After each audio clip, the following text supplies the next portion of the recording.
vamos lá, né? Continuando então o nosso curso aí de condução unidimensional em regime estacionário, né? Na última aula a gente tratou então da placa plana, né? Tá? O comportamento aí da condução unidimensional em regime estacionário ou regime permanente, né? Que é o mesmo numa placa plana. A gente desenvolveu a equação, né? Tá? Mostrou que ela, né, é igual lá o que a gente já tinha visto já, né, da lei de Fourier.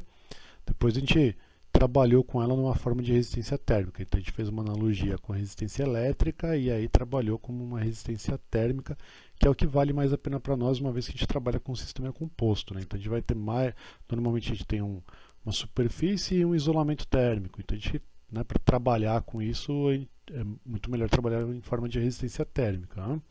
Tá?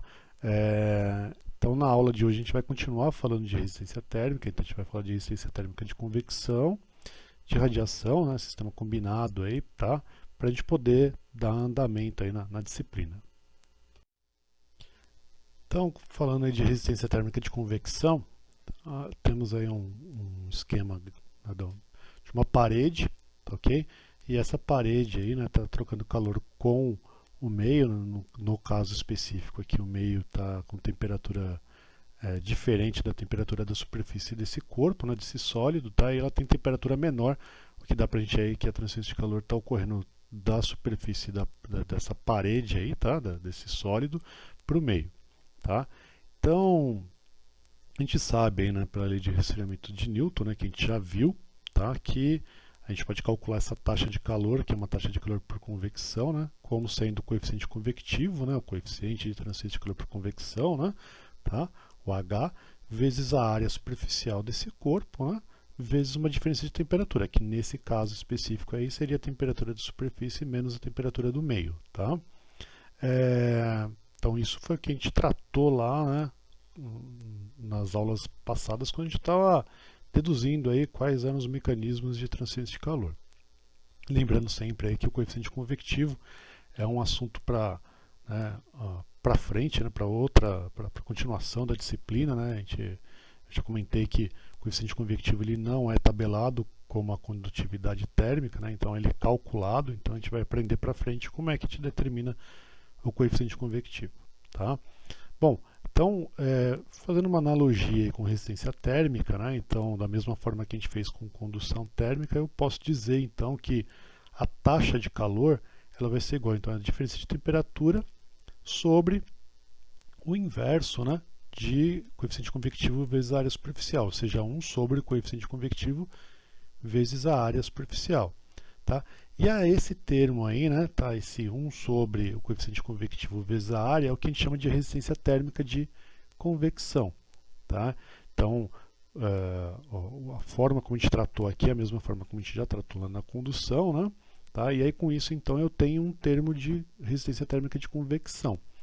Para o caso específico desse exemplo, né, tanto faz eu calcular como a primeira forma, né, que é a lei de Newton do resfriamento, ou pela segunda forma, né, reescrevendo aí, né, usando a resistência térmica, tá? Porém, quando eu tenho aí, né, sistemas com mais de uma resistência, então eu tenho convecção, né, então o fluido trocando calor com uma superfície, que troca calor por condução e depois troca calor com outro fluido, né, tá? Então, aí nesse caso, é muito mais interessante usar aí o conceito de resistência térmica de convecção, tá ok? Tá? Da mesma forma que para a resistência térmica de condução, a resistência térmica de convecção também vai ter aí, né, a sua unidade aí em Kelvin por watt ou graus Celsius por watt, uma vez que é diferença de temperatura ali, tá ok? Tá? Então, fica aí a resistência térmica de convecção para a gente poder utilizar na resolução dos problemas que a gente vai ter, né, para frente. Tratando agora aí da resistência térmica de radiação, a resistência térmica de radiação, a gente, quando a gente comentou sobre os mecanismos de transferência de calor, a gente já deu alguma abordagem sobre isso, mas, né, retomando aqui, então, né, tendo lá, né, a lei de Stefan Boltzmann, né, então a gente tem que a taxa de calor é igual à emissividade vezes a constante de Stefan Boltzmann vezes a área, né, a área superficial, vezes aí a diferença de temperatura. No caso, como o exemplo está nos dando aí que a superfície tem temperatura maior do que a vizinhança, né? Então seria a temperatura da superfície a quarta menos a temperatura da vizinhança a quarta, né? Lembrando sempre que as temperaturas têm que estar em Kelvin, né? Diferente de condução e convecção, que a gente pode trabalhar em graus Celsius, né? Aqui, obrigatoriamente, a gente tem que estar trabalhando com temperatura absoluta, que no nosso caso, para o sistema internacional, é o Kelvin, ok? Tá? Mas eu posso escrever, né? Reescrever aí esse cálculo de taxa de calor, tá? Fazendo aí uma analogia com a lei de Newton do resfriamento, tá? Então, eu posso utilizar aí que a minha taxa de calor, né, seria igual a um coeficiente de radiação, tá ok? Tá similar ao coeficiente de transferência de calor por convecção, né? Aqui é um coeficiente de transferência de calor por radiação, tá? Vezes aí a minha área superficial vezes a diferença de temperatura entre a superfície e a vizinhança. Então é uma equação análoga, né, a de lei de Newton do resfriamento, onde o termo ali, né, o H, nesse caso, é um coeficiente, né, de transferência de calor por radiação, tá, que está determinado ali embaixo, né, ele é, né, uma das formas de calcular ele, né, então vai ser a emissividade vezes a constante de Stefan Boltzmann, vezes aí a temperatura de superfície ao quadrado mais a temperatura de vizinhança ao quadrado, vezes a temperatura de superfície mais temperatura de vizinhança. Ok? Tá? Então essa é uma forma aí que eu tenho de calcular aí o coeficiente de radiação. Tá? Com isso, então, né, trabalhando dessa forma de analogia, eu posso dizer então que a taxa de calor vai ser então a diferença de temperatura, tá, sobre o inverso, né, do coeficiente de radiação vezes a área. Tá, ok? Tá? E a esse 1 sobre o coeficiente de radiação vezes a área é o que a gente chama então de resistência térmica de radiação. Ok? Tá? Então é uma forma que a gente tem aí para calcular aí, né, as resistências térmicas de radiação. Da mesma forma que tratado em convecção e tratado em condução, né? Então, ou eu posso calcular a taxa de calor, se for somente por radiação, pela equação, né, pela lei de Stefan Boltzmann, ou simplesmente dessa forma, né, a diferença de temperatura sobre a resistência térmica de radiação, ok? Tá? Ainda posso calcular esse coeficiente de radiação como sendo a taxa de calor por radiação sobre a área superficial vezes a diferença de temperatura entre superfície e vizinhança, tá? É só pegar a equação anterior aí e isolar o coeficiente de radiação, tá? Então é uma forma também para a gente poder determinar, né, esse coeficiente de radiação. E em casos onde, né, eu tenho aí que a temperatura do meio, né, é aproximadamente igual ou igual à temperatura da vizinhança, tá?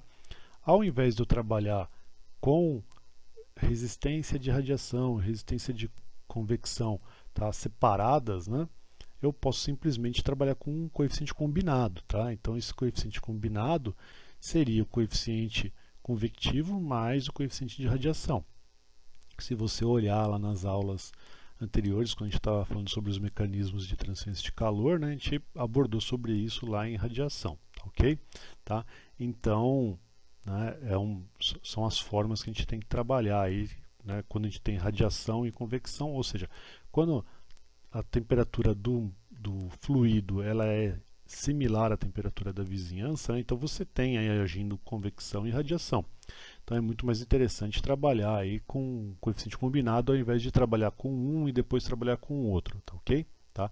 Aí são formas de abordagem que cada problema, né, vai exigir ou, né, não o problema está exigindo, mas é a forma como você gostaria de tratar o problema. Bom, então a gente tratou agora há pouco das resistências térmicas de condução, de convecção e de radiação. Então, com isso, a gente pode utilizar isso em sistemas combinados, né? O que seriam os sistemas combinados? Seriam sistemas onde eu tenho aí, né, as trocas de calor por mais de um mecanismo, tá? Então, no exemplo aqui, né, eu tenho uma parede que está sujeita, né, a convecção e condução, tá?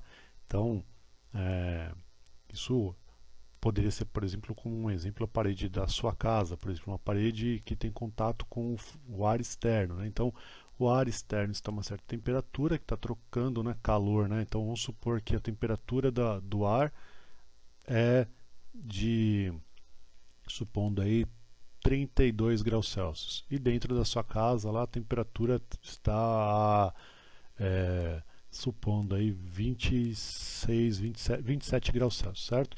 Então a troca de calor está ocorrendo do fluido externo para o fluido interno, certo? O ambiente externo vai aquecer o ambiente interno. Então como é que isso daí vai acontecer? Vai ocorrer uma propagação de calor, né, desse fluido externo, no caso o ar aí a temperatura externa, que vai aquecer a superfície externa, né, da parede. Vamos supor que essa parede fosse uma parede pintada, tá? Então tem a espessura de tinta, então ele vai transferir calor para essa tinta, para uma certa espessura, que vai trocar calor depois com uma outra superfície ali né, que é o seu reboco, por exemplo, né, tá? Que tem uma certa espessura, depois vai trocar calor com a parede em si, né, que seja de tijolo, ou seja de bloco, tá? Que troca calor com o ambiente interno, que pode ser, por exemplo, né, uma camada de gesso, por exemplo, tá ok? Que vai trocar calor com o fluido interno, tá? Então, a gente tem aí nesse caso aí, né, um mecanismo onde eu tenho uma convecção externa, uma troca de calor por condução na tinta, né, uma troca de calor por condução no reboco ali, né, uma troca de calor por condução no bloco ou tijolo, uma troca de calor por condução depois no meu gesso e uma troca de calor por convecção no meu ambiente interno. Então, esse tipo de problema é resolvido muito mais rapidamente com o conceito de resistência térmica. Então, no caso específico aqui, a gente tem um fluido externo, né, uma temperatura T1, tá, que tem um coeficiente convectivo 1, trocando calor com a superfície, né, T1, né, da minha parede, né, então essa superfície tem temperatura diferente da temperatura do meio, né, externo, recebe esse calor por convecção e aí por condução de um lado da parede, né, do lado da parede 1, né, T1, até o lado da parede T2, então, né, a parede também tem diferença de temperatura, então está trocando calor por condução, então apresenta a resistência térmica de condução, ok? Que, né, aquece a superfície interna T2, que por consequência vai aquecer o meio interno que está numa temperatura 2 qualquer, ok? Tá? Então esse tipo de problema a gente resolve por resistência térmica, né? E está lá, né? Então a taxa de calor vai ser a diferença de temperatura entre os extremos, certo? Então a temperatura 1 menos a temperatura do meio 2, sobre as resistências térmicas de convecção mais condução mais convecção, que é o mesmo que dizer então que a taxa de calor é igual à diferença de temperatura dividida aí pela somatória das resistências térmicas, tá ok? Tá? No caso, se eu quisesse calcular o fluxo de calor, era só eu eliminar as áreas aí das resistências térmicas, ok? Tá? Ficaria então fluxo de calor. Então, essa é uma abordagem mais fácil e mais utilizada por nós. Ainda, né, a gente utiliza bastante o conceito de coeficiente global de transferência de calor. Tá? Esse coeficiente global de transferência de calor ele vai apresentar para a gente uma forma de cálculo de taxa de calor que é também análogo aí à lei de Newton do resfriamento, ficando então aí que a taxa de calor é igual ao coeficiente global, né, vezes a área superficial vezes a diferença de temperatura, tá? Onde esse coeficiente global tem a mesma unidade do coeficiente convectivo, ou seja, o sistema internacional Watt por metro quadrado Kelvin ou Watt por metro quadrado grau Celsius, ok?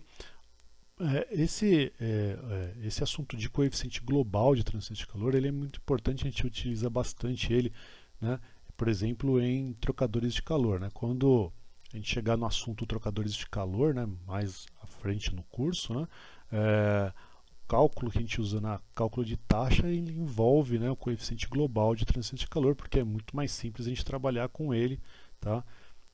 É uma forma muito mais utilizada no meio, né, tá? De transferência de calor. O coeficiente global de transferência de calor ele é definido como sendo o inverso das resistências térmicas, tá? Então é o inverso da somatória das resistências térmicas, onde eu não utilizo a área, uma vez que a área vai aparecer na equação, certo? Tá?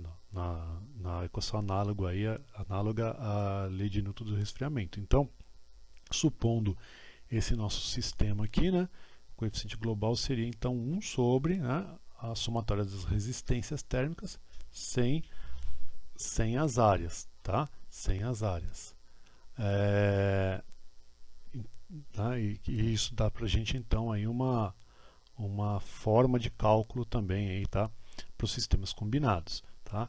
E que vai aparecer bastante aí, né, quando a gente estiver tratando de trocadores de calor, tá ok? Ficam aí as referências para vocês poderem consultar e aprofundar aí os assuntos que nós estamos abordando, tá ok?